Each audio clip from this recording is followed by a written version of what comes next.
Nobody could touch me. Nobody could, mess with me. Nobody could make fun of me. In that room, even though we're all different ages and different colors and different sizes, in that room, in those 90 minutes, we're all equal. Hey yogis, thanks for tuning in to another episode of Dharma Talk.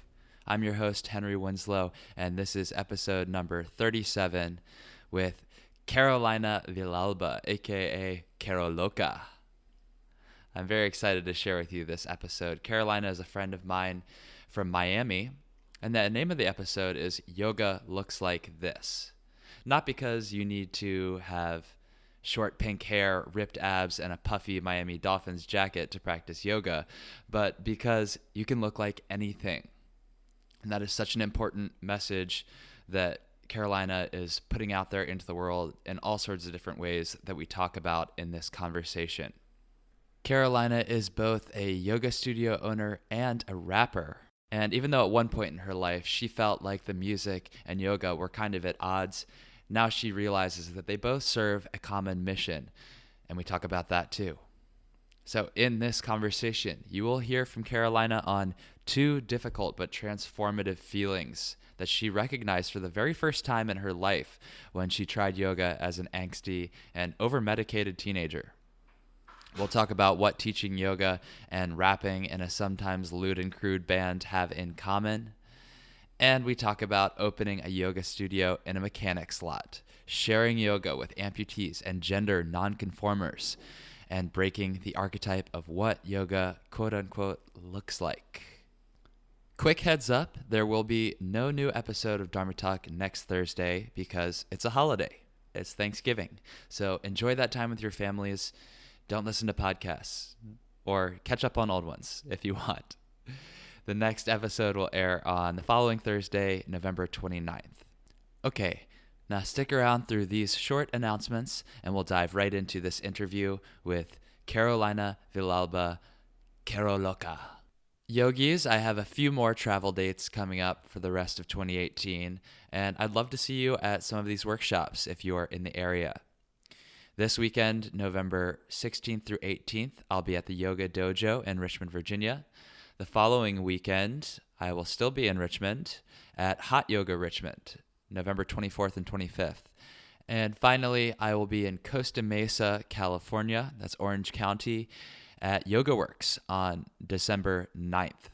So details for all of those events are at HENRYWINS.com/events. Please go there and sign up. At Lighthouse Yoga School in Brooklyn, New York, we are currently enrolling our next 200-hour teacher training for January 2019. So yoga teachers looking to level up your teaching, aspiring yoga teachers who want to do your first training, or yoga students who just want to take their practice a little bit deeper. You can get more information about that also at henrywins.com/events. And if you apply now using my referral code HENRYWINS, you'll save $100 on your tuition. There's no fee to apply, so go ahead, put your application in, drop the referral code, and lock in $100 off. What's your purpose? What's your vision? What mark will you leave on this planet long after you're gone? I'm Henry Winslow, and you're listening to Dharma Talk, the only podcast where I interview inspirational yogis on how they're changing the world in their own unique ways. Whether you're still searching for your purpose or already walking the path, I hope these stories get you excited to live your Dharma. Hello, Dharma Talk community, and welcome back to another episode. Today, I've got Carolina Villalba on the line. Carolina is a yoga teacher, student, Hey, what's up, guys? and rapper. To Carolina, being in the yoga industry looks and feels like a lot of different things. Born and mostly raised in Miami, she has come a long way from an eager yoga student to an active member of the wellness and awareness community. Carolina, I'm pumped to have you on. You just bring this fireball energy wherever you go, and I know that today is going to be no different. How's it going? Yeah, everything's great. It's a great day to be alive and be able to do yoga. Really happy to be there today. And yoga comes in all shapes and forms. I know you got your practice in, your physical practice already. Hopefully we can approach this interview as another way to share the yoga too. Of course. Yeah, definitely. That's definitely the goal. So we always start these conversations the same way. I ask the same first question to all my guests. So I'm not going to skip that for you. What does the word Dharma mean to you? And what is your Dharma as you understand it today? Well, I know the word Dharma kind of goes a little long way depending on where you're getting your info from sometimes. But from my understanding of Dharma, it's kind of like what I live by and what I live for and why I'm here. And, the reason why I'm here, what I'm carrying with myself and sharing with people as I'm alive in this world. So I think a lot of people can agree with me out there. If they relate with that, their Dharma. And for a long time, I thought my Dharma was to be here and teach yoga. But I think as I evolved with the yoga practice, as I got older, because I started doing yoga when I was really young, when I was 15, I think my Dharma changed into being like, okay, I think my Dharma is more like using yoga as a tool to connect people and to relate to people and to create communities with the yoga. Whether it's in a physical way of asanas or in a meditative way of the asanas, or even just talking about the yoga or the physical, active way that people can use sometimes as a workout. But yeah, I think that's and that last year, I think that's my Dharma has been to just use yoga as a tool to create communities and connections with other people. That's cool. I think if you look at it at the surface level, you could say that pretty much everybody who comes on this show, their Dharma, or at least the way that they're playing out their Dharma, is they're teaching yoga. I bring a lot of yoga teachers on this podcast. But if you can take a step deeper in and ask that question, why am I doing it? Then that's where you really get to see what's motivating you. And I like that you've asked that question of yourself. And yeah, it takes a while, at the beginning, you're going through the motions to kind of figure that out. But now you really see what the yoga means to you and what it's done for your students and the communities that you yourself are a part of. So that's super cool. Thanks for explaining that. You said that you started yoga. Yeah, you said you started yoga when you were 15. That's pretty young, especially for someone who grew up in Miami. Yeah. So how did that happen? How did you get introduced to the yoga practice? Well, we're here. So when I was very young, I think I was 13. I was diagnosed with a manic depressive anxiety. I think they both kind of went along together. One helped the other one out. And I'm also ADHD and dyslexic, so there's a lot of things kind of thrown into a pot. My parents are Hispanic, so when I traveled a lot when I was younger in South America, the Caribbean and whatnot. And then when I was 13, I finally came back to the States to finish school, middle school and whatnot. And this was such on with the puberty, and I think I had these lash outs and a lot of episodes, extreme mood swings and whatnot as a teenager. So my mom, had to look for help somehow. And, they advised her a lot of medicine. I was in a lot of medicine at the time. I think at one point I was on Paxil, Respirol, Zoloft, and like 2 other things at the same time. I didn't really feel comfortable in my body. It was really hard for me to do anything. And I felt like I was a wallflower most of the time. It was hard for me to communicate with kids my age, even though I'm really active. And I am a fireball. I know that about myself. And, the medicine that gave me to calm the ADHD down was, giving me anxiety, and the antidepressant medicine, the mood controlling medicine was just all kind of clashing together. And I think at the time, the early 2000s, it was a very popular thing to, medicate young kids. As a single mom, my mom didn't have any options but to just seek the fast way out. Then when I was around 15, we had a kind of family issue, and my dad came into the picture to take care of me. My dad's an engineer, and he kind of travels a lot. So I was kind of emancipated in a way. He kind of took care of me financially, but I kind of lived alone, had to do my own things and take myself to school. And, not in a bad way. It was really easy. I live in America, I had the school bus and whatnot.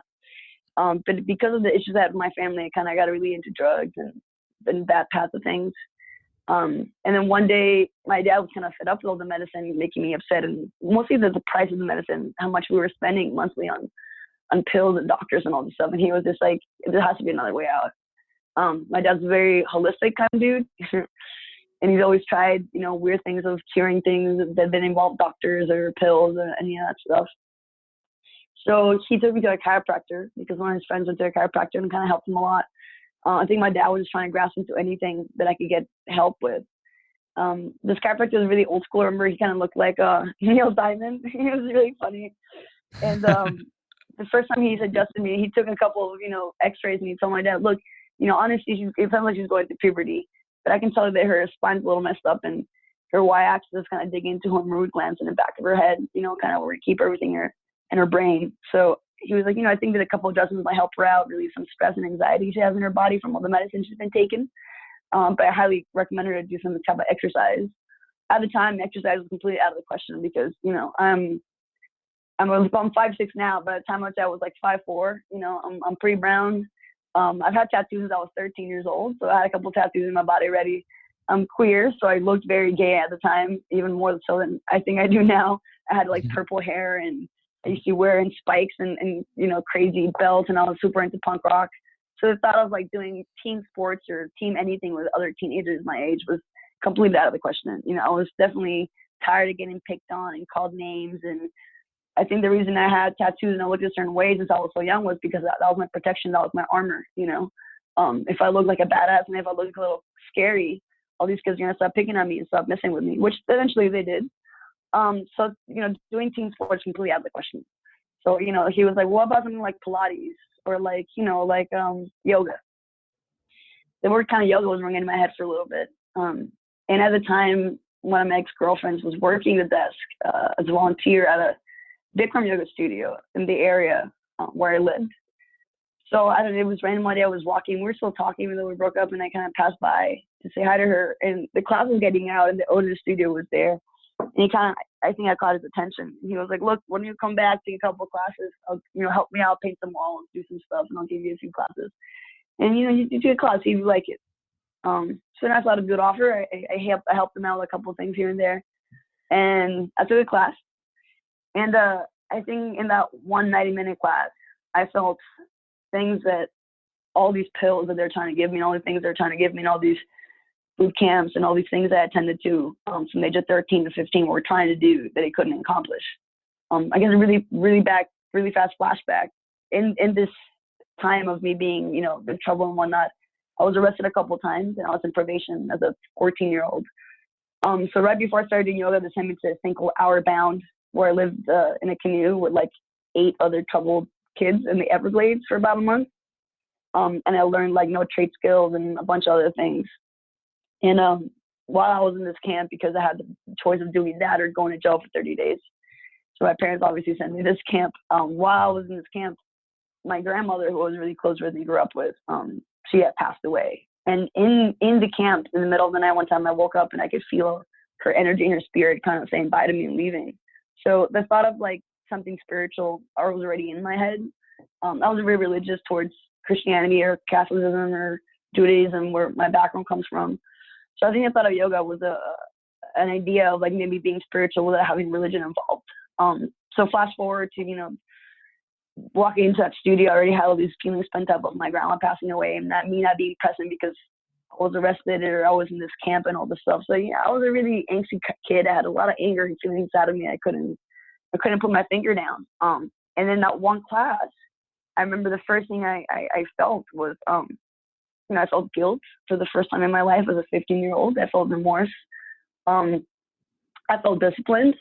And I saw my future, and I saw the 2 options that I had, that I could keep on going the path that I was going, being heavily medicated and confused and trying to find my way out of the hole I was in, or maybe taking this path of like trying this crazy class and crazy way of exercise for a couple of times a week, and feeling these feelings I was feeling in a safe place where, you know, I could cry or I could, you know, do a posture and feel it out instead of having to dope myself up with drugs or pills or prescription medicine. To numb that feeling, because the process of it was so painful, you know?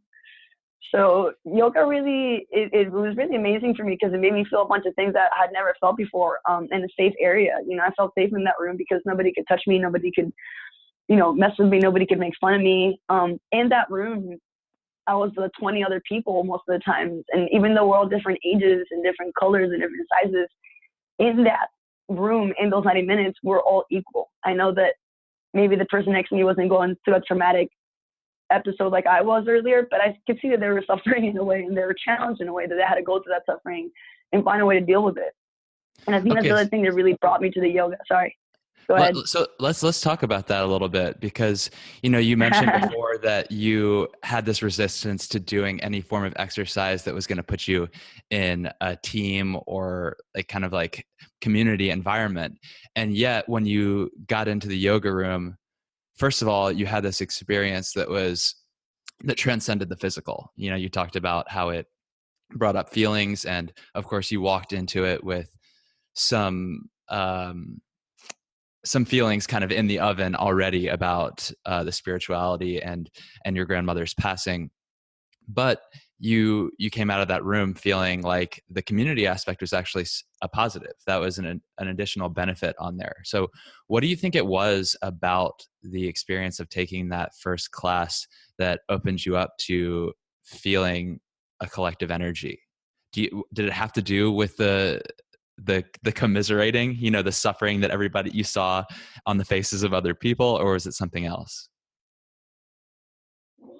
I think part of it was that, definitely, that, I felt that we were all going through something together. That's definitely, I think that any human being going with a couple human beings through like a really intense situation, you kind of come out of it feeling this feeling of like togetherness and brotherhood or sisterhood, kind of like, well, we survived that, that was crazy, and you're alive and I'm alive, and like, we did this together. But I think also the fact that I think as a teenager, every time I would lash out, I got this, that was a way of getting attention, being in there in rage and crying and in pain, and, somebody would run to me or, reprimand me or give me attention and somehow acknowledge my pain. But when I was in that class, I couldn't ask for help. I couldn't make a scene about the pain I was feeling. And it kind of made me feel like, okay, maybe we all have these internal huge conflicts that we don't have to lash out all the time, Mm-hmm. I felt like I was going through this intense thing with other people in the room, and maybe they were feeling as intense as I was, but it was okay. It was like this non-said thing, but it was okay to feel that way. It just felt safe. Yeah. And oddly enough, it really started making me human. Right. Yeah. And I can totally see how that feeds right into what you said your Dharma was at the beginning of this conversation. It pulled you into a community by showing you that, okay, maybe my experience is not so much different from everyone else's as I thought. Exactly. And it's funny because later on in life, I had to go through that all over again with the yoga community. Acceptance and looking a certain way and being part of it in a certain way. So it definitely changes as you go.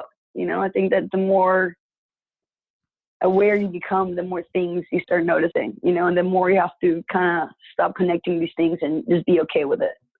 Totally. Yeah. So talk about that. I mean, you said that your experience of being in the yoga industry looks like and feels like a lot of things. And I know that you've kind of got the one side of you that's being the yoga teacher and pulling these communities together. And then you're also pursuing these dreams in the music industry. And you've got this awesome band Bayside.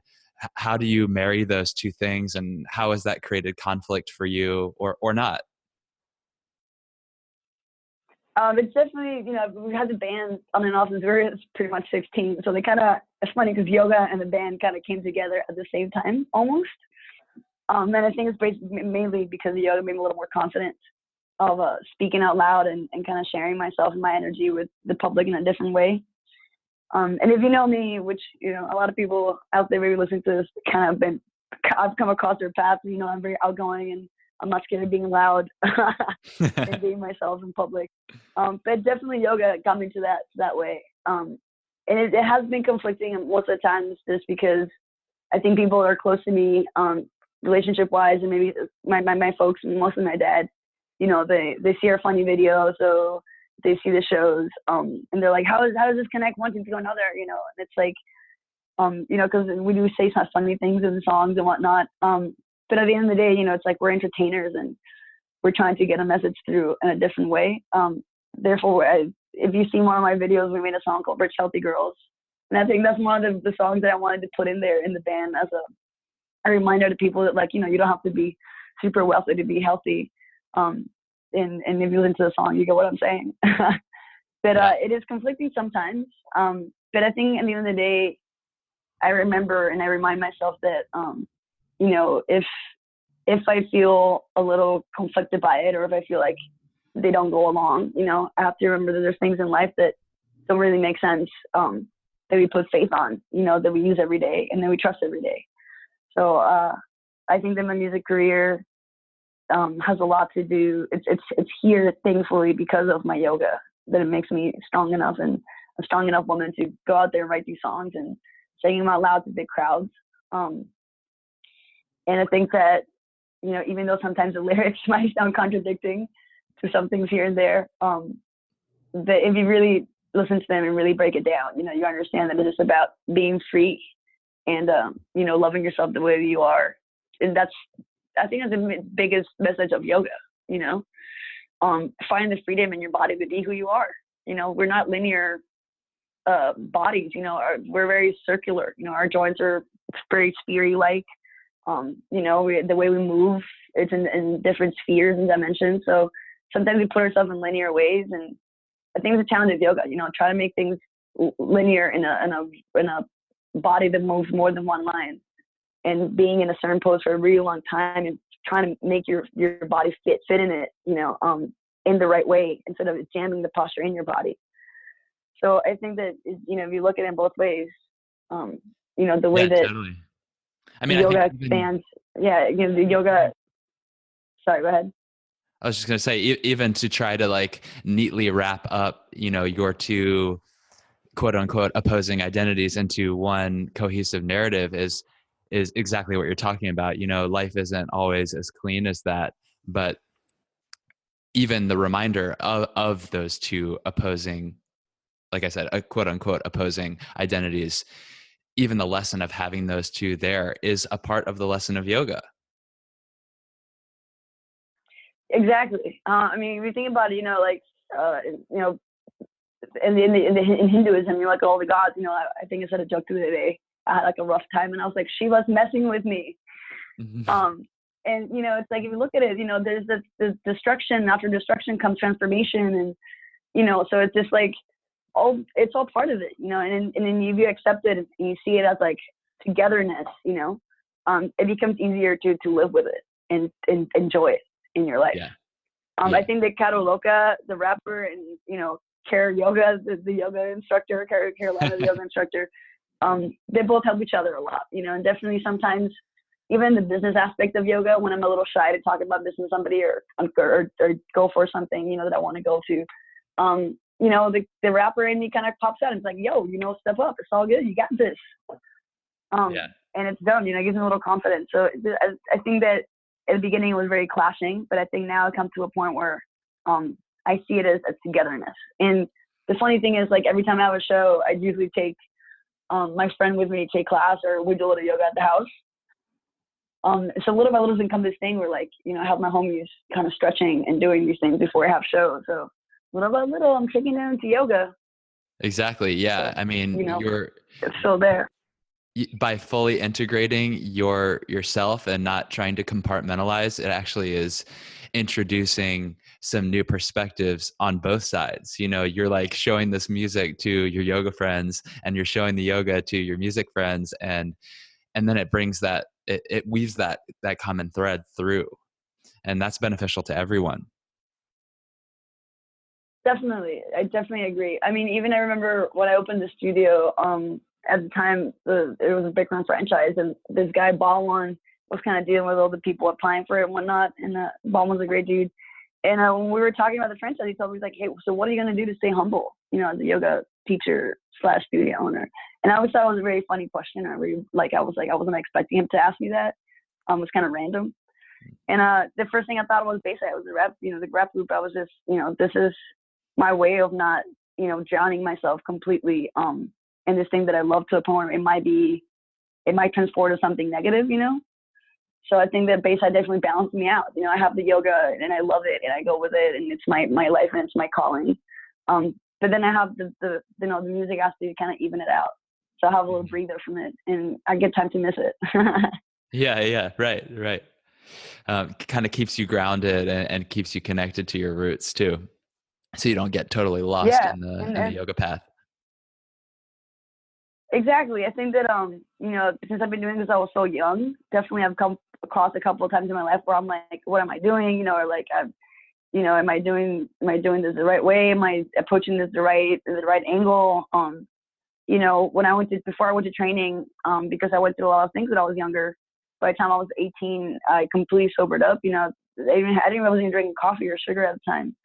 So I was on a really strict diet for 2 years before going to yoga training, because I wanted to be like in my highest cleansest form to intake all this yoga and all these teachings and all this learning and all this knowledge I couldn't get in college. So I think it really made me feel isolated from people my age for a really long time, because I didn't want to go out late, and I didn't want to drink or do drugs to have a good time. And even when I went out and didn't do that, people always approach me like, hey, you're not drinking? Like, how come you're not drinking? Like, what's the deal? And it always became like a thing of like, I guess I'm going to tell her, but I'm straight edge. But it's just, I don't have a problem with drinking. I just, I'm trying to get my body, my mental health to a different level. So I'm not tapping into that right now. And, as an 18-year-old, 19-year-old, 20-year-old, 21-year-old, I didn't drink again until I was 23. It was very lonely, in the practice, because I felt really alone. And this is where I kind of I had a little conflict in the yoga world, because that's when I was 21, I went to yoga training, and it was awesome, and I was really pumped about it. And I wanted to start working right away. And then I wanted to do, workshops and seminars and teach as much as I could. And I found myself in a place where, I felt like I was getting certain jobs, or people weren't taking me seriously because of the way that I looked, because I had tattoos all over my body, because, I dressed a different kind of funky way, because my hair was maybe not as, basic or, like in the norm of everybody else. And this is 2010, 2009, 2010. So like, I think that pink hair and all the stuff, and being queer and all those other things weren't as accepted and open as they were right now. Mm-hmm. So when at one point I started really getting to me, like, oh man, this is the way that I look. It's, getting me my jobs. I was in San Diego at the time, trying to work at certain places, and it was tight being a teacher in San Diego. So I moved back to Miami. I had kind of the same issue. And then I found a studio that was closed and they just opened. It was nearby where I lived, and they wanted a new teacher. So I started working there full time. And then I kind of changed my look a little bit, to coordinate. I remember I went to like Lululemon. I bought like a nice, expensive like Lululemon outfit. You're like, let me try to play the part here. Head. Let me look like exactly, a yogi. Straight up. I was like, let me look like a yoga teacher, And I remember somebody said that to me one time, and I was like, ouch, like I don't look like this look, which is funny because to me, my dad's an engineer and all my cousins are doctors and lawyers, and I was kind of like the black sheep of the family. And in my head, I was like, this is so funny. Like, even I can't get away from this like norm of having to be a certain way. I think mostly as a queer woman that was a little bit androgynous, it's always been hard for me to just feel comfortable in public situations. I think I told you this one time when we were hanging out, up to recently, it was really hard for me to go to public bathrooms, because every time I go to the bathroom, somebody would stop me and tell me I was going to the wrong bathroom, like, sir. And I was like, okay, I'm a lady. And I noticed within time I started pumping my chest more forward, or I put my hat off, or, try to look a little more feminine as I was walking to a public restroom so I didn't get stopped. And now the way that things are with, non-binary things being out there, and the acceptance of the queer culture kind of becoming a little more real, I don't get stopped as much, but there's definitely some fear that I started having when I started working as a yoga teacher. Like, do I look the part? Am I going to be okay because I look this way? And at the time, my girlfriend was also a yoga teacher, so we were looking for jobs together. And I remember one time applying for this one place, we were holding hands on the way out, and a student said like a rough comment. And when we came back to work, the owner was like, hey, do you guys mind like not holding hands and stuff like that in front of the customers? And I was like, this is so odd. Like, this is a yoga community. I never thought that, I'd be put in this position. It's really and, ironic. then I felt really angry. Yeah, I felt really angry at the time, because I was like, look, and this is my saying, I was like, just because I don't have dready armpits, and like long dready hair, that I wear poofy pants, doesn't make me, not a yoga teacher. Sorry that I like to wear tight jeans and biker boots and, I don't know, loose vintage shirts, and I spike up my hair and I dye it sometimes, and I listen to, sometimes I listen to crazy music when I do yoga, and it's not the norm, but I didn't know there was yoga norm. I thought yoga was everything, and that's why it attracted it to me. So I had a hard time kind of dealing with that for a little bit. And then, we go fast forward to 2014. I decided to open my own yoga studio.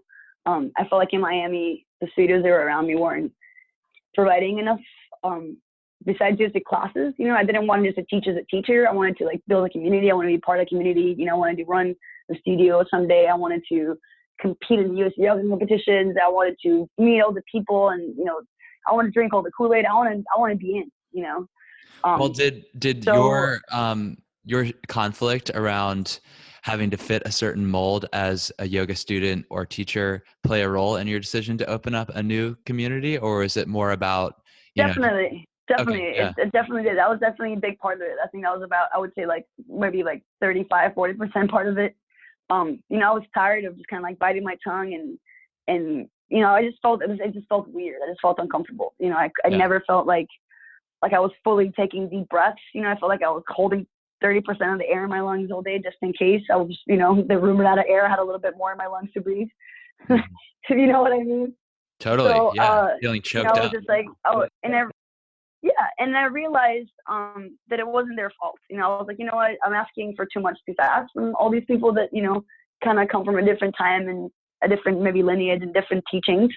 I feel like maybe I'm just asking for too much too fast, and it's not my business. I'm not the owner. I'm not the investor. I didn't put the money down and didn't, go through the pains of opening a place.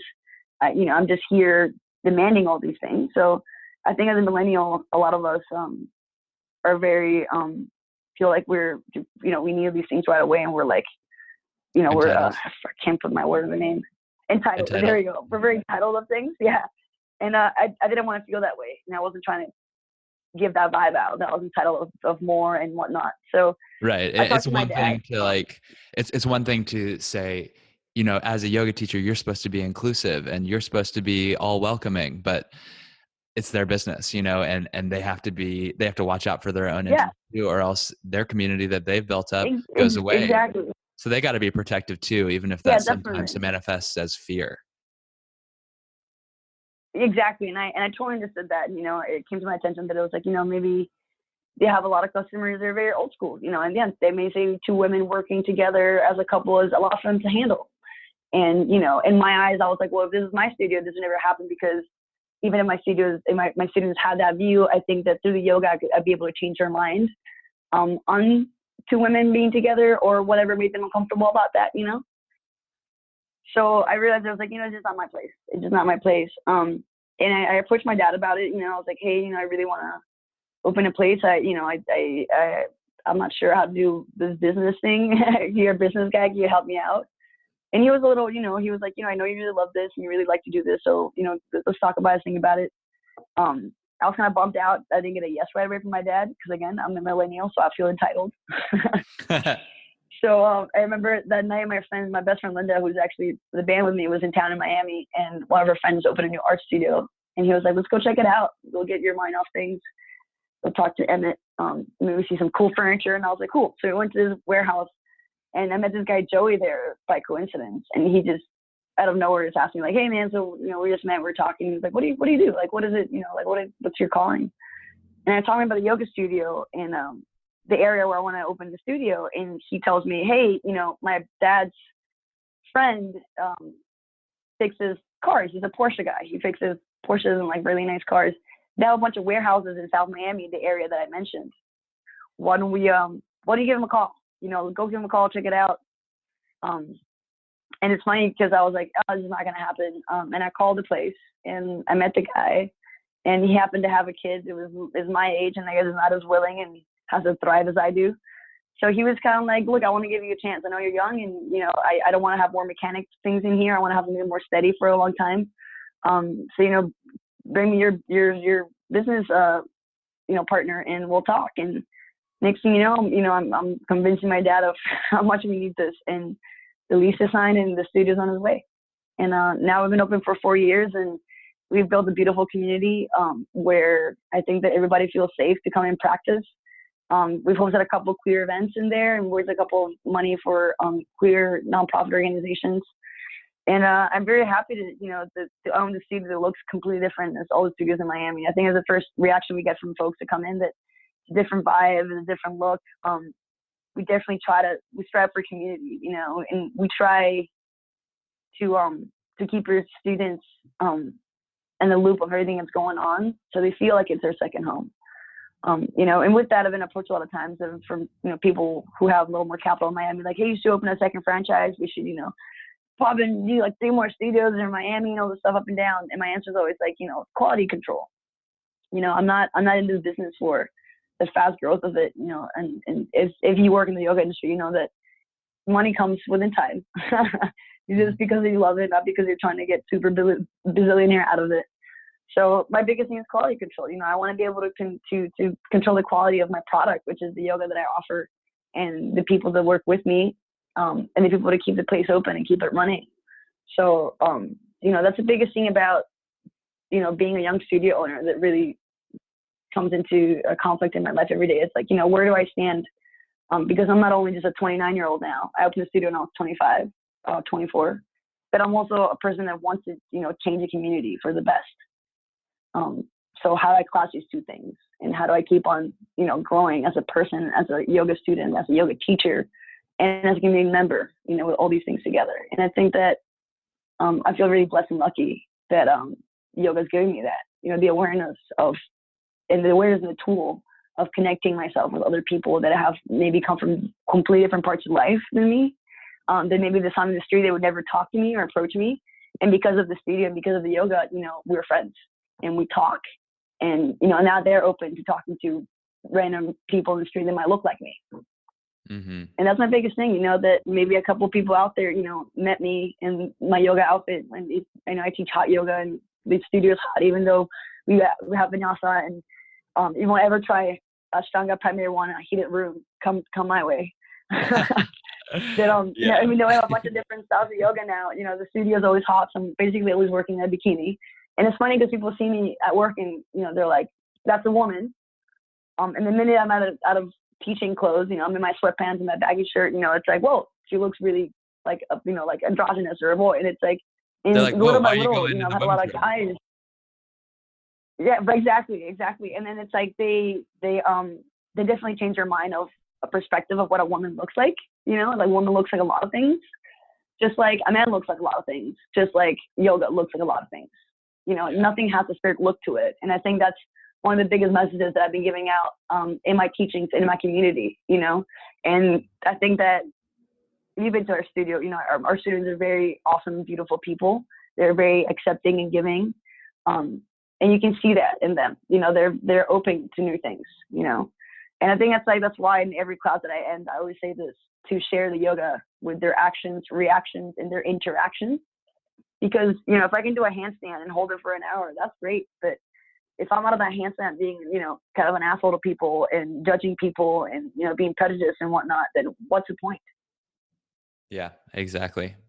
Like, good for you. You can do a handstand. Yeah. There are a lot of different, can you be kind? There are a bunch of different directions I could go from what you just said. It's very rich commentary there. But I'm going to go with this one. You talked about yoga looks like a lot of different things. And I know that you feel that in your heart because of your own experience with the practice.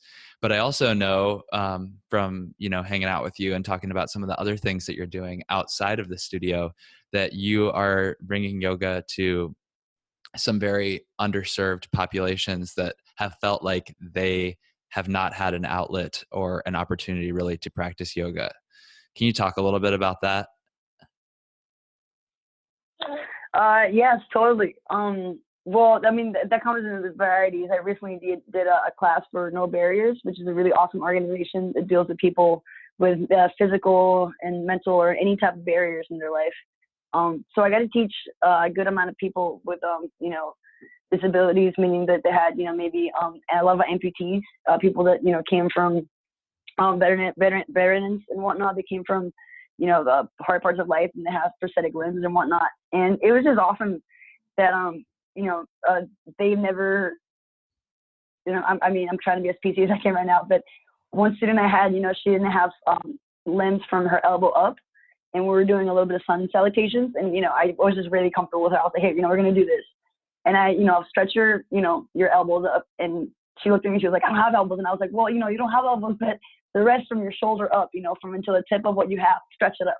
And she looked at me, she was like, oh my God, I'm stretching my ribs, I'm moving my body, and I had a really awesome time with a lot of people in that class. We did a lot of adjustments and modifications, and, everybody was really happy. But what really got to me is that every time I asked these students, like, hey, how come you don't try yoga at home or where you're from? They always felt like, it's just, I feel like teacher doesn't know kind of what to do with me, or I'm not approachable, or it's really expensive, and I feel like I'd be wasting my money because I just be in the background kind of like trying to go along with it, because I don't have most of my limbs, or I can't stand, or, I have this or that. So for me, being able to go and kind of like show them the yoga, it's more than just, they can sit down and do different things. I mean, there's pushes we can do, different meditations we can do, different asanas we can do, not just the norm of what they see in TV or what they see in books. And it really opened their mind. It was really awesome, and I really enjoyed that. But that's one of the categories in the realm of opening yoga to people who don't have it accessible, is that I like, that I've done. But the other realm was also, we had this nonprofit called a Smash in Miami, who they're trying to build homeless shelter for queer youth. And it's also a rehabilitation center. So these homeless youth can rehabilitate themselves into school or programs to become active members of the community. And it has also low-income housing for these people after they move from the program. It's a really awesome organization.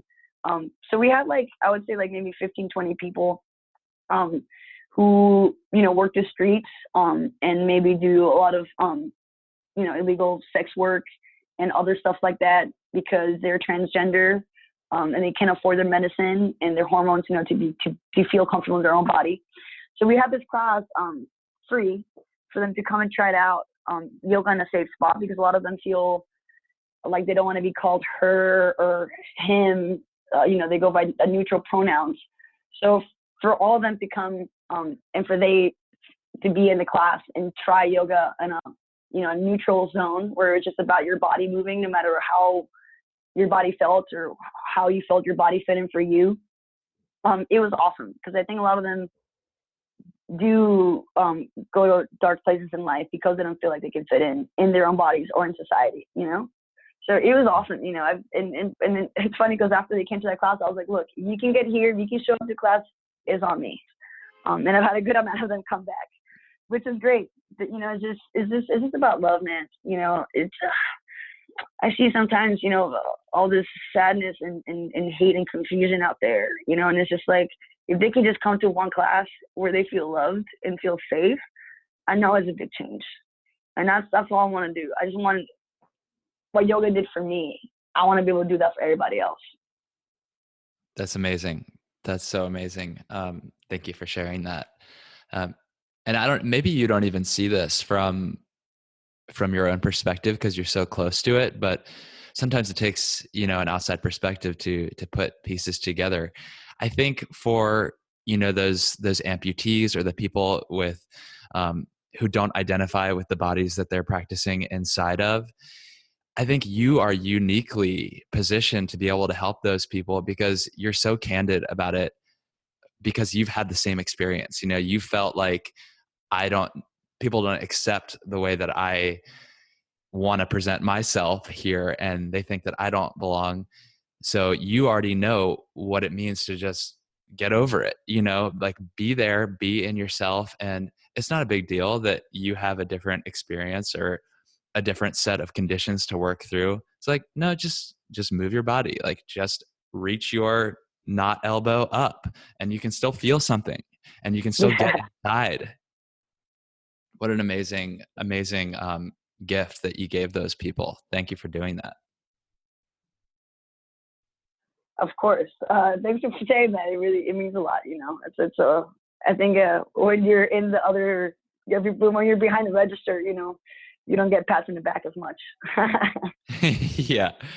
Hey, well, let me give you a chance to pump out some stuff that you've got coming up down the pike. I know you have a few trainings coming up at your studio. You want to talk about that? Yeah, definitely. Well, that's part of it. Well, we wanted to host the trainings is because we definitely want to grow the community. So we had two amazing teachers and community leaders coming to the studio to do two trainings. I'm also really pumped that they're both women. As a women business owner, I'm always trying to pump more women up there. And you know, I feel like the yoga industry, even though it's equal for everybody, I feel like we need more women out there coming on top. So we have Erin Rose Vaughn. She is amazing. You might know her by I think Erin Rose, right, on Instagram, and Study of Self yoga training. I know her as Erin, but yeah, she goes by Rose Erin Vaughn sometimes. And there also, we go. Yeah, I don't remember Erin as well, but I must see. Yeah, you can check her out if you haven't already on episode number 2 of Dharma Talk. She was one of the very first episodes. And that was actually a really awesome episode. I think that was one of the hooks that I got, and I was like, I need this lady. But yeah, she's amazing. She's doing a 50-hour yoga teacher training. That the 50 hours go towards a 200-hour training she's doing as well later on. It's a 5-day intensive, December 1st to the 5th, in her awesome humble studio, Miami, Florida. If you want more information, check us out online, originalhotyoga305.com. I know they probably have a link after this podcast. But yeah, we help with accommodations and whatnot. And we also have Gianna coming to do Mahahatha 200-hour training February at the studio. So Gianna's also very amazing. She's also a very empowering leader of the yoga community, I think, for women and the career community as well. That's why I really love her as much as I do. She is awesome, and she talks for a lot of people out there that don't have a voice. So we have a lot of info online on these two trainings, and we still have a couple of spots open. So I would love to have you at the studio. I would love to meet you. I would love to be part of your community. So yeah, if you guys want to check it out, do give us an email, shoot us up, let us know what we can do. Nice. Yeah. And also Gianna was a guest on this show some time ago too, episode number 5. So check those out if you want to get to know those people a little bit more, hear from them, to get a feel for what kind of things they can teach you. Carolina, apart from getting your message out on this podcast, what are you doing today to live your Dharma? Definitely doing a lot of that today. We'll have have a couple classes to do tonight. Have a couple clients to see tonight.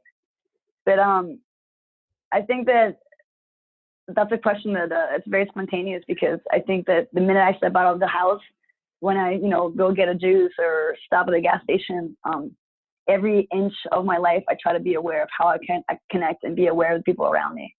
Whether somebody that needs a door to be open, I can open it to them, say good morning. And with that good morning, I send them good vibes my way and their way, So it's an interesting question, but I think that it's one of those things that as you live and as you go, you kind of have to put it into work. Mm-hmm.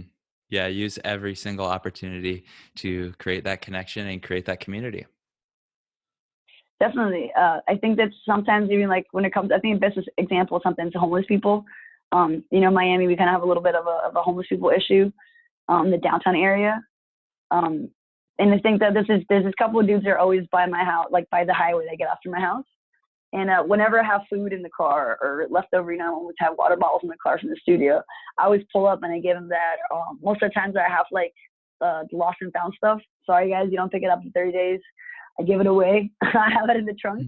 And, it's yoga mats, like, man, they have to something to sleep on, So even if you can't give them something, if I can't give them a treat or a quarter or whatever, just talking to them, man, just saying good morning and I hope you have a blessed day. That's changing their day, and just like we're so behind our phones all the time. And it's just like, I love human interaction. I love giving phone calls. I love having face-to-face conversations. So anytime that I have a time, the opportunity to connect with another human being in a real way, I definitely go for it. And I think that's what sparks the Dharma in my life, Right on. Yeah. And who knows, if you give them enough lost and found yoga clothes, maybe they'll turn up to one of your community classes one of these days. Definitely. you're definitely going to see around Wynwood a couple homeless people wearing some aloe yoga tights. And probably I think maybe one of them is sleeping in a nice life form mat. But hey, you know, it's a thick mat, it's durable. That's a great mat. It was hard to give it away, but he needed it more than I did. Yeah, I mean, definitely a lot of water bottles out there, you know, like hydro flasks that I've been giving out. But, you know, you got to do what you got to do. Yeah, that's right. Okay, Carolina, let's move on to the final section of this interview, what I call the prana round. I'm going to ask you 6 rapid fire questions. I know you're a listener of this show, so you probably know what's coming, but please answer in minimum 1 word, maximum 1 sentence. Ready to go? Okay, ready. Okay. In 1 word, why do you practice yoga? Hot. Hot. Okay. What's your favorite yoga pose and why? Oh, because it's a struggle. It's like a relationship. I can't live without it. I sometimes feel like I can't live with it. What is the single best cue or piece of advice you've ever received from a teacher? Breathe. Recommend 1 book, either modern or ancient, for our listeners. That's a good one. A book. Okay, I think a really basic book that I think Siddhartha. Oh, okay, cool. I haven't had that one recommended yet. Okay, next question is yoga. I read it. Sorry, go ahead. No, you go ahead. I think I always think about that one scene when he's like challenged himself, you know, like as like a spiritual person and like liking this lady, you know, and it's like I feel like it's very relatable to my life all the time, you know, like I want to live this yoga life, but I'm also this human being in the world. So how do I combine those 2 things? Right on. This is the story of the Buddha. Yeah. Okay, is yoga for everyone? Yes.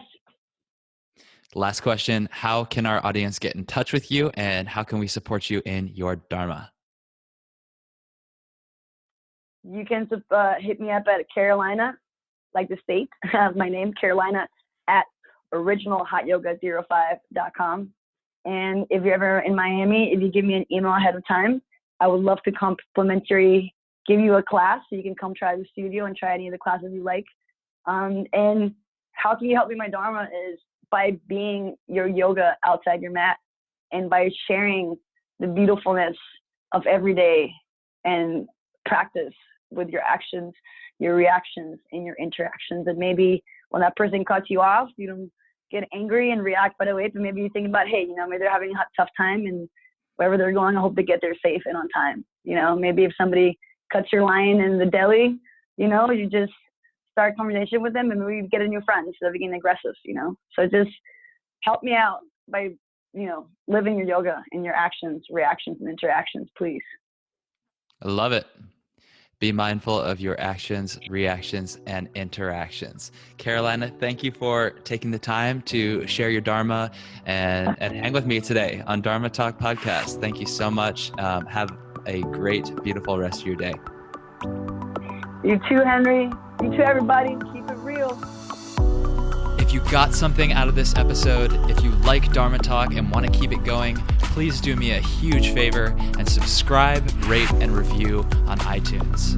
I know it's not the most convenient thing to do, but it makes all the difference in getting this show out there and more visible to other people who can benefit from it. And hey, if you've got feedback or ideas or you want to get in touch with me, you can do that on Instagram at HENRYWINS. Otherwise, I'll talk to you next week. And until then, keep living your Dharma.